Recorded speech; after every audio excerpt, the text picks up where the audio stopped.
विश्व आलमी सहाफ़त दिहाड़े के सिलसिले में ज़िले मटियारी के मुख्तलिफ़ शहर में Matiari union of journalist workers पारा अलग अलग एहतजाजी मुज़ाहिर रैलियों मेला का मुनक़िद।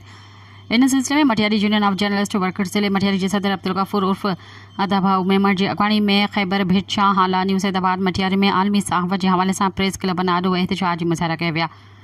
सहाफ़ती मुज़ाहिरनि में Matiari union of journalist workers के उहदेदारनि मेंबरनि जंहिंमें अब्दुल गफूर मेमण, अब्दुल गफूर मल्हा, फरहान शेख, सजाद मेमण ऐं ॿियनि जी अगवानी में खैबर भिटशा हाला सईदाबाद ऐं मटियारी में सहाफ़ती दिहाड़े के सिलसिले में कढियल मुज़ाहिरनि की अगवानी कंदे सहाफ़ियुनि खे तहफ़्फ़ुज़ ॾियो, शहरी सहाफ़ियुनि के कातिलनि खे सज़ा ॾियो, पीका एक्ट नामंज़ूर जा ज़ोरदार नारा हणी रहिया हुआ। इन मौके ते Matiari union of journalist workers ज़िले मटियारी के सदर अब्दुल गफूर उर्फ अदाभाऊ मेमण खैबर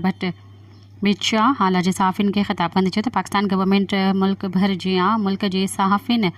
सिंध के सहाफ़ियुनि खे तहफ़्फ़ुज़ फराहम करण में मुकम्मल तौर ते नाकाम थी वई आहे। मौजूदा हुक्मरान सहाफ़ियुनि खे हीसण लाइ